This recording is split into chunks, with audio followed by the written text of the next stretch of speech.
적용을 해서 그 성도가 감사가 결핍이 되어 있으면 이 성도는 좀 신앙이 성숙되지 못했다. 이렇게 이제 판단할 수 있고, 또 감사라는 이 리트머스 시험지를 또 이렇게 적용했는데 감사가 이제 풍성하다. 이러면 이 성도는 성숙한 성도다. 이렇게 할 수 있다는 겁니다. 그래서 이제 이 감사라는 게 우리 성도들의 그 신앙을 체크하는 영적 리트머스 시험지다. 이렇게 말할 수 있겠습니다.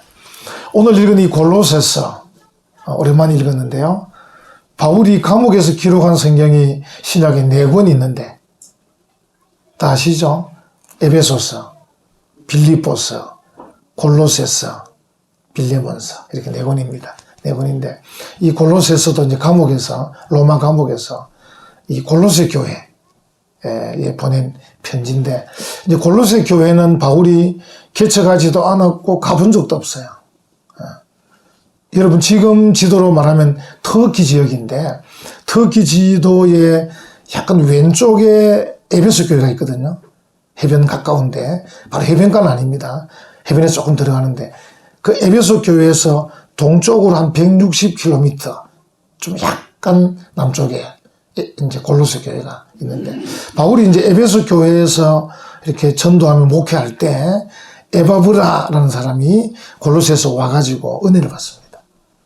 은혜를 많이 받고 돌아가서 그 에바브라가 세운 교회가 골로새 교회예요. 근데 이제 바울이 에바브라하고는 교제를 하고 있으니까 로마 감옥에 갇혀 있는데 소식을 들은 거예요.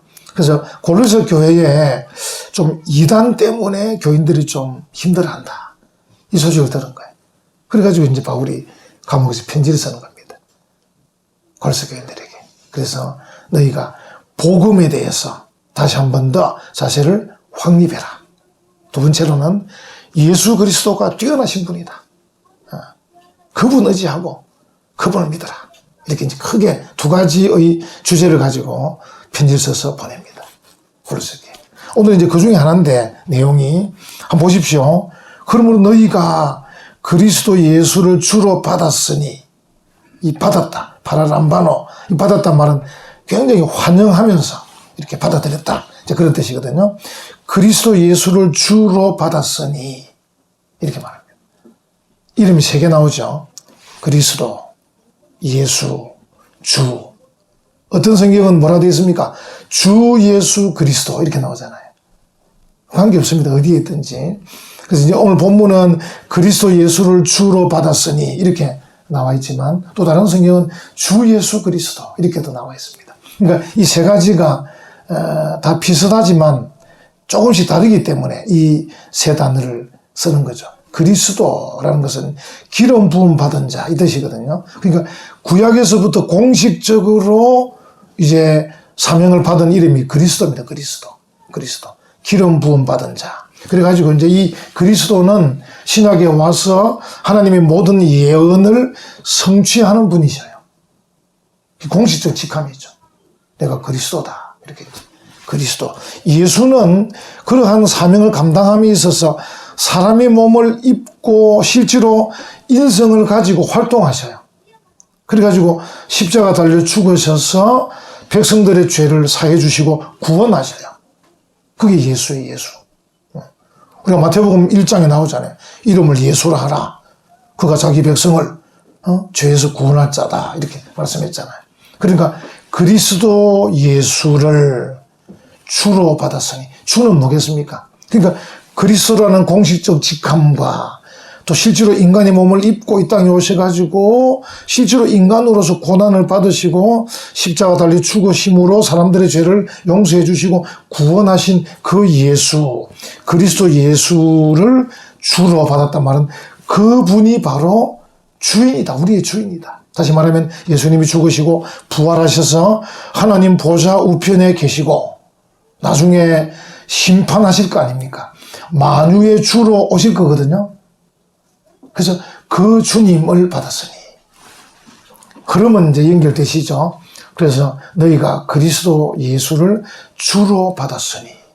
이게 굉장한 어떤 은혜라 그럴까요? 복이라 그럴까요? 다시 말하면 바울이 감옥에 있지 않습니까? 그러니까 이게 어찌 보면 편지를 받는 사람 입장에서 볼 때는 조금 생뚱맞을 수도 있어요. 아니, 우리는 지금 바깥에서 이렇게 생활하고 있는데 감옥에 있는 분이 뭐 우리를 권면한다고 이렇게 생각할 수 있잖아요. 빌립보는 어쩌고요, 빌립보. 빌립보서는 여러분 읽어보셨죠?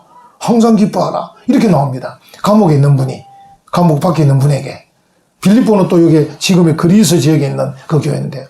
그러니까 이 바울이 지금 내가 감옥에 있는 것하고는 아무 관계없는 이 영적으로 그리스도 예수를 주로 받은 우리. 이거는 대단한 특권으로 사실 말하면 구원받은 복된 자들이기 때문에 그런 뜻입니다. 그리스도 예수를 주로 받았으니 구원받은 죄에서 용서받고 구원받은 복된 자이기 때문에 감옥에 있으나 감옥 밖에 있으나 아무 관계없이 너희가 그 안에서 행하되 이러면서 이제 쭉 설명하고 계신 거예요. 그 대단한 거죠. 그러니까 여러분, 우리가 늘 성경을 살피지만 하나님께서 우리에게 말씀하신 게 뭐냐면요, 기죽지 말라는 거거든요. 요즘 여러분 깨달으신지 모르겠어요. 하나님께서 우리에게 주시는 말씀이 뭐냐면 기죽지 말고 살아라. 여러분, 기가 죽은 성도는 성도가 아니거든요. 그렇지 않습니까? 은과 금은 내게 없거니와 내게 있는 것으로 네게 주노니 나사렛 예수 그리스도의 이름으로 일어나 걸어라. 할렐루야. 그렇게 말씀하고 있지 않습니까? 이게 베드로의 이게 자부심입니다. 그 성도들에게는 이 자부심이 없으면 바울이 뭐라 그랬습니까? 세상에서 제일 불쌍한 사람이다. 세상에서. 재물과 권력을 탐하지도 않으면서 기도 살지 않아서 기죽어 살고 있다면 이거는 세상에서 제일 불쌍한 사람이다. 우리는 그리스도 예수를 주로 받은 구원받은 복받은 사람이기 때문에 기가 살아야 돼요. 용기가 있어야 돼요. 담대해야 돼요. 자부심이 있어야 돼요. 그래서 우리에게 기뻐해라. 감사해라. 이렇게 말씀하고 계신 거예요. 할렐루야. 아, 얼마나 좋습니까? 그래서 믿음은 뭐라 그랬죠? 배짱이다, 배짱. 믿음은 용기고 담대함이고 배짱이다, 용기다. 그래서 우리가 믿음이 있다고 할 때는 배짱이 있어야 되고 기가 살아 있어야 돼요. 여호수아, 우리 수요일마다 살피지만 하나님께서 여호수아에게 뭐라 말씀했습니까? 두려워하지 마라. 놀라지 말라. 내가 너와 함께 함이니라. 다시 말하면 기죽지 마라, 여호수아야. 이스라엘 군대는 무기도 변변치 않았어요. 가나안 군대는 무기가 탁월했습니다. 그 당시에. 그래서 철기 문화가 발전되어 있었어요. 근데 그 여호수아에게 놀라지 말고 두려워하지 말고 강하고 담대해라. 내가 너와 함께 함이니라. 할렐루야. 그 하나님께서 여호수아에게 계속 하신 말씀이 기죽지 마라. 기죽지 마라. 이렇게 말씀하고 계신 거예요. 오늘 우리에게도 마찬가지예요. 성도들이 교만하고 당돌하면 안 되지만은 기는 죽지 말아야 되는 거지. 이 바울이 감옥에 있으면서 골로새 교인들에게 너희가 그리스도 예수를 주로 받았으니 뒤에 한번 보십시오. 그 안에서 행하되 7절에 그 안에 뿌리를 박으며 세움을 받아 교훈을 받은 대로 믿음에 굳게 서서 여러 권면들하고 마지막 권면 명령인데 감사함을 넘치게 하라. 이렇게 말씀하고 계신 거예요. 결국 이 감사가 뭐예요? 성도들의 신앙을 측정할 수 있는 영적 리트머스 시험지라는 겁니다. 감사함을 넘치게 하라. 그 사람이 기가 살아있나 기가 죽은 나를 어떻게 할 수 있느냐, 감사하느냐 안 하느냐, 그게 달린 거예요. 감사가 결핍되어 있다. 그 사람은 좀 신앙이 조금 성숙하지 못했다. 기가 죽어 있다. 감사가 풍성하다. 그 사람은 신앙이 성숙해 있고 신앙이 성숙해 있다. 그래서 바울이 그리스도 예수를 주로 받았으니 그 안에서 행하고 뿌리를 받고 믿음이 굳게 서서 마지막으로 감사함을 넘치게 하라. 그러면 지금 너희 교회가 당하고 있는 그 어려움을 다 이길 수 있을 것이다. 어지간한 것들은 우리가 이제 은혜라는 게 만병통치약인데, 하나님의 은혜, 한량없는 은혜, 갚을 길 없는 은혜가 만병통치약인데, 감사도 비슷한 것 같아요. 이 감사하고 있으면 어지간한 병균들은 다 물리칠 수 있을 것 같아요. 감사. 제가 이제 해마다 설교한 걸 쭉 읽어보니까, 저는 쭉 막 설교한 내용, 그 중에 어떤 예화들 보면 대부분 다 그 예화들이 뭐냐면, 병에 걸려있는 사람이라도 감사함으로써 고침받았다는 예화들이 많이 있더라고요. 여러분도 한번 해보셔요. 몸이 아프신 분이나, 또 가정에 여러 가지 문제가 있는 분들일수록 오히려 자꾸 감사를 되뇌어 보십시오. 명령했기 때문에. 범사에 감사하라. 오늘 본문도 감사함을 넘치게 하라. 딱 명령이거든요. 명령대로 한번 순종해 보는 거죠. 순종을. 그렇게 해서 정말로 병이 낫는지, 정말로 문제가 해결되는지, 정말로 어려운 일들이 해결되는지를 여러분들이 한번 이렇게 경험해 보시는 거죠. 바울이 지금 그렇게 말씀을 하고 있는 거죠. 어떤 분이 이렇게 말할 수 있을 겁니다. 감사할 마음도 없는데, 또는 감사할 조건도 아닌데, 어떻게 감사하느냐. 이렇게 질문을 할 수 있습니다. 그러나 오늘 본문을 보면 감사는 하고 싶어서 하는 것이 아니고 해야만 되는 것입니다. 이제 감사라는 게 감정을 포함하긴 하죠. 감사하다. 감사하다. 감사라는 게 감정을 포함하기는 하지만 감정적으로만 하는 것은 아닙니다. 의지가 필요합니다. 의지. 의지적으로 하는 것이다. 그래서 하나님께서 감사하라 명령하고 계신 거죠. 만약에 이제 이게 감정적으로만 하는 것 같으면 하나님께서 명령할 필요가 없죠. 왜? 저절로 되니까. 감정이 이렇게 탁 동할 때만 감사하면 되니까 하나님께서 말씀하실 필요가 없죠. 근데 감정으로만 하는 것이 아니고 의지적으로 해야 되는 것이기 때문에 하나님께서 감사하라 이렇게 말씀하고 계신 거예요. 그러니까 우리는 참 순종을 하는 거죠. 순종. 그래서 이제 제가 오늘 제목을 뭐라고 잡았습니까? 감사는 결단입니다. 감정을 포함하지만 의지적 결단이 따라줘야 된다. 하나님이 그렇게 명령하고 계신다. 그 마태복음 살폈을 때 여러분들이 이제 기억이 나실 건데 12장에 보면 이 한편 손 마른 사람이 있었어요. 손이 이렇게 오그라붙어서 펴지지 않는. 제가 부산에 우리 테니스 치는 친구가 한 사람이 이 팔이 더 이상 여기서 안 들어가는 사람이 있어요. 이거 장애 등급을 받더라고요. 또 이래도 정부로부터 장애 등급을. 그러니까 이게 손이 이만큼 와야 되는데 이렇게밖에 안 되는 거예요. 그 테니스 할 때 보면 그 사람 아예 손을 요래가 들어옵니다. 들어올 때부터. 우리는 이렇게 들어가다 일할 수 있는데 이 사람은 여기 이상 안 들어오니까 요래 가지고 공을 이렇게 맞춘다. 손이 이제 이렇게 딱 말랐다. 손 마른 사람에게 예수님께서 손을 펴라 이렇게 말씀하거든요. 네 손을 펴라. 만약에 이제 이 사람이 저는 손이 말라서 못 펴는데요 이렇게 했더라면 펴지지 않았겠죠. 근데 이 손 마른 사람이 손을 내밉니다. 내밀면서 펴집니다. 결단이지 결단. 예수님께서 네 손을 펴라. 예, 예수님. 이렇게 손을 폈다는 거죠. 결단이. 여러분과 제가 이제 감사의 손이 이렇게 오그라들어서 붙어 있습니다. 이렇게. 감사 인색하잖아요, 인색. 인색한데 하나님께서는 우리에게 감사함을 넘치게 하라. 예, 하나님. 이렇게 손을 펴야 된다는 거죠. 그래서 감사는 감정도 포함하지만 의지의 결단이다.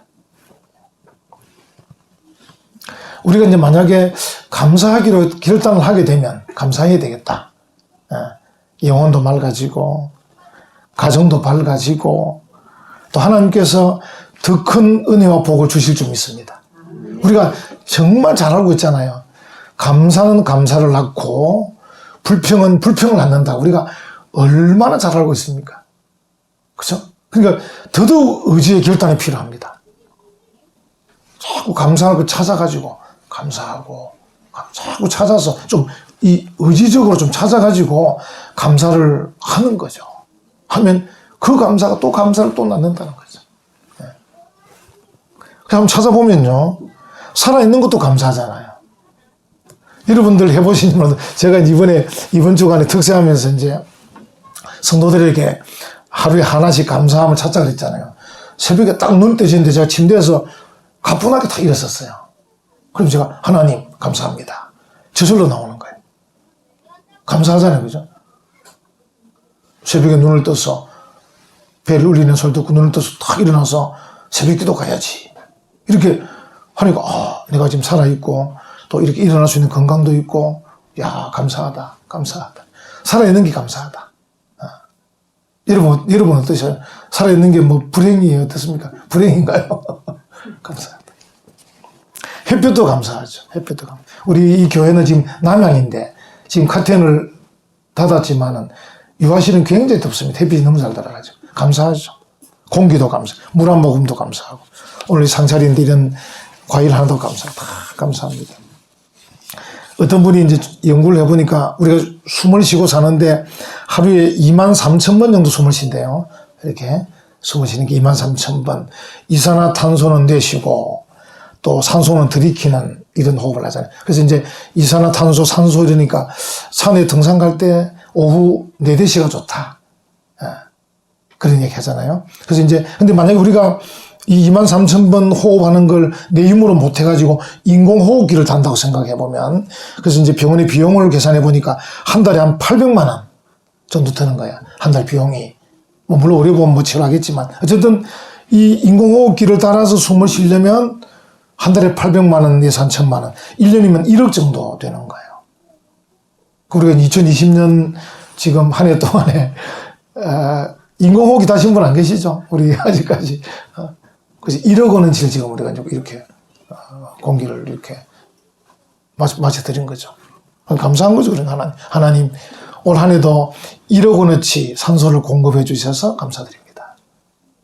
별로 감사한 가지가 너무 지금 당연하게 받아들이니까. 근데 이 감사해야 내년에도 또 호흡을 잘할 수 있을 건데, 내년에 콜록콜록 하면 좋겠습니까? 올 한 해 정말 이 23,000번의 호흡 가운데 하나님 함께 해주셔서 감사합니다 할 때 내년에도 건강하게 이렇게 호흡을 할 수 있고 감사하죠. 우리가 이제 불만의 눈으로 세상을 보면 이 불만족스러운 게 참 많죠. 불평할 것도 많고, 또 다른 사람과의 관계 속에 그 사람에 대해서 이렇게 이제 욕을 할 때도 이게 욕할 게 얼마나 많은지 몰라. 이 사람은 저렇고 저 사람은 저렇고 굉장히 많아요. 또 실제로 다른 사람 욕할 때가 재미가 또 있잖아요. 또 대통령 욕에도 재밌고 옛날에는 함부로 욕도 못 했습니다. 잡아가서 욕도 못 하고 그랬는데 요즘 우리도 뭐 맘 놓고 욕이라도 하니까 얼마나 좋은지 모르겠습니다. 욕하는데 성도들은 좀 품위는 지키면 좋겠어요. 이렇게 이왕 욕을 하시더라도 좀 품위를 지켜서 이렇게 욕을 하면 어떻겠나 생각을 해봅니다. 그러니까 이게 불만족스럽고 불평하고 욕하는 것은 하면 할수록 자꾸 또 많아지는 것 같아요. 그러니까 우리가 바꾸면 좋겠어요. 감사로. 성도는 정말 감사로. 어쨌든 감사로. 감사를 자꾸 하게 되면 또 다른 감사를 낳게 되는 거죠. 계속. 계속 감사를 만들어내는 그런 일이시죠. 여러분, 이런 생각을 해봤습니다. 제가 이제 이 추수감사를 맞이하면서 추수감사가 이 복이 돼야 되는데 우리에게, 그죠? 그래서 이제 복이란 단어를 생각해 봤어요. 복이 뭐냐?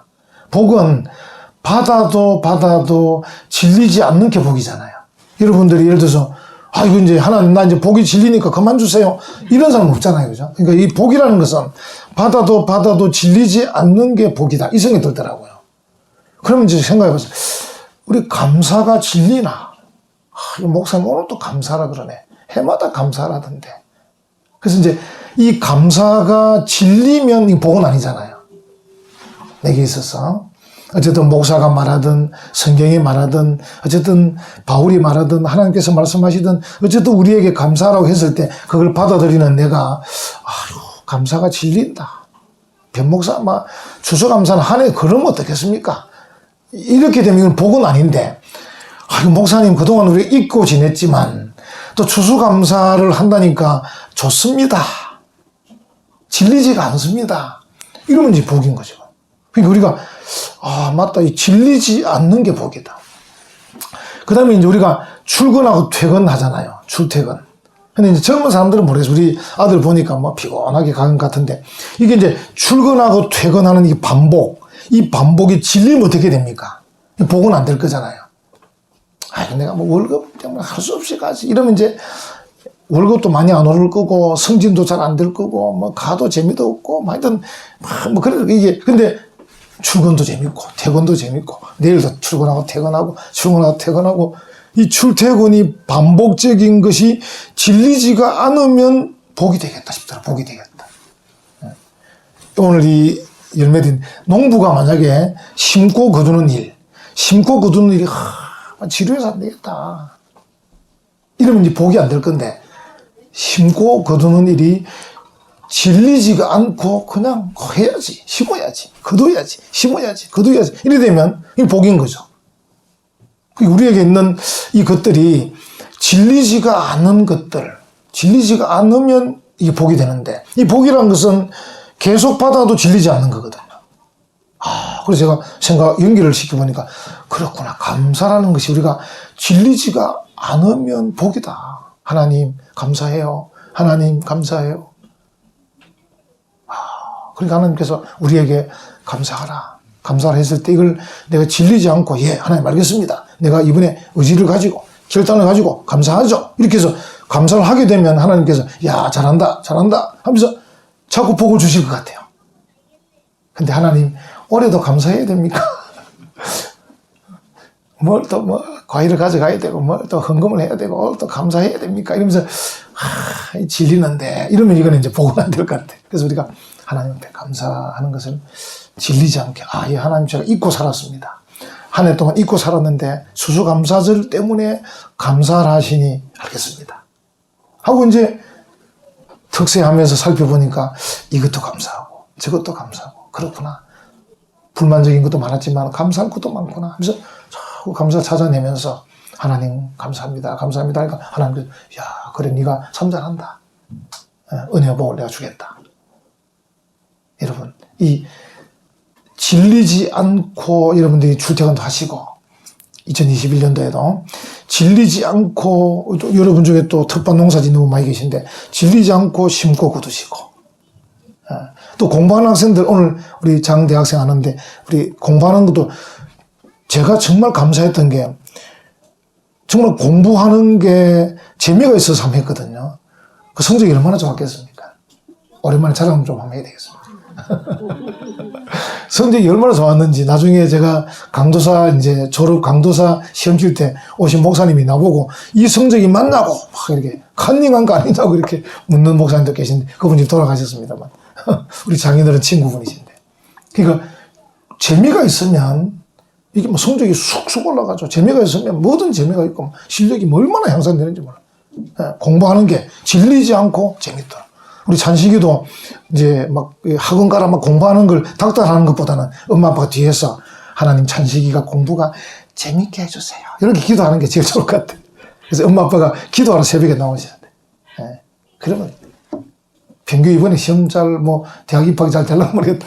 엄마가 새벽에 와서 기도하셔야 돼. 엄마가 하나님 우리 병규가 공부가 재밌고 대학에 가고 싶도록 대학에 가고 싶은 마음이 있으면 되는 거거든요. 야, 대학에 가야 되겠다. 공부해야 되겠다. 앞으로 내가 항공사 우리 지환이 왔는데 지환이는 이제 앞으로 이제 항공산업에 일할 분인데 내가 내가 배운 그 지식을 가지고 앞으로 한국 항공산업에 좀 뭔가 일위를 감당해야 되겠다. 이게 뭔가 의욕이 넘치고 재미가 더 있으면 이거는 복입니다. 복. 정말 복입니다.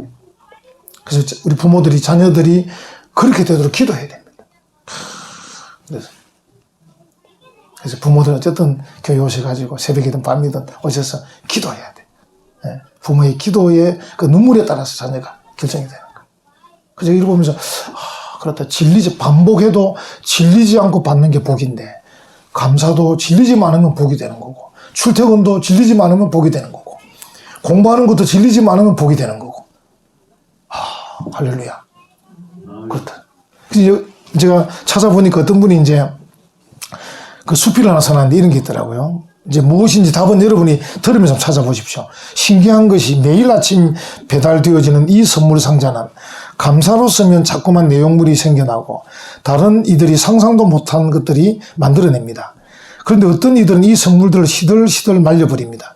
선물이 선물로 보이지 않고 누가 보낸 것인지에 관심도 없습니다. 매일 받으니 시들해집니다. 그토록 많이 배달되는 이 선물들을 하루도 감사와 기쁨으로 꽃피우지 못하고 불만과 짜증과 원망과 한숨으로 섞여버립니다. 또 같은 선물들을 가지고 어떤 이는 아름다운 정원을 만들어 누리고 어떤 이는 감옥을 만들어 스스로 갇혀 지냅니다. 살아있는 동안에 이 선물 상자는 계속 배달됩니다. 선물이 오는 동안에 하루하루는 영원한 나라와 연결되는 기회입니다. 편지에 답장을 하듯이 선물에 대한 각자의 반응은 천국을 얻을 수도 놓칠 수도 있습니다. 영혼으로부터 와서 매일 단 한 번씩 주어지는 이 귀한 선물, 그대는 땡땡이라는 이 선물을 오늘 어떻게 쓰시렵니까? 하루. 우리에게 매일 하루가 주어져요.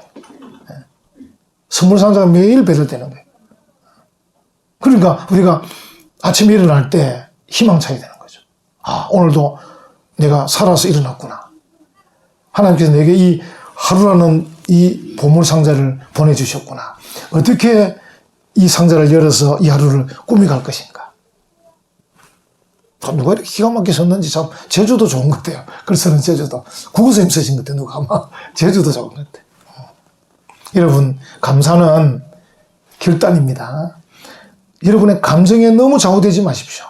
이 기분과 감정에 좌우되면 안 돼요. 성도는 기분과 감정이 따르기는 하지만 이거는 뒤에 따라와야 되지 기관차가 되면 안 됩니다. 신앙에 있어서 우리가 신앙의 걸음을 걸어갈 때 우리의 감정이 기관차가 되면 안 됩니다. 그냥 객차나 화물차가 돼야 되지. 기관차는 말씀, 믿음 이런 것들이 기관차가 돼야 됩니다. 그것처럼 이 감사도 우리가 감정과 기분에 따라 하게 되면 안 됩니다. 결단을 가지고 하나님 말씀에 순종하는 마음으로 감사를 하는 거죠. 그리고 우리는 감사할 만한 명분이 얼마든지 있습니다. 그리스도 예수를 주로 받았으니 구원받은 복받은 자들인데 감사 못하겠습니까? 하나님께서 감사하는 자에게는 은혜 주시고 복 주신다고 성경에 많이 말씀하고 계십니다. 올 한 해 살아온 날들 돌아보면서 하나님 앞에 감사로 이렇게 마무리를 잘 하셔서 내년에도 감사 열매들을 많이 맺히는 우리 복된 성도들 되시기를 간절히 축원합니다. 아멘.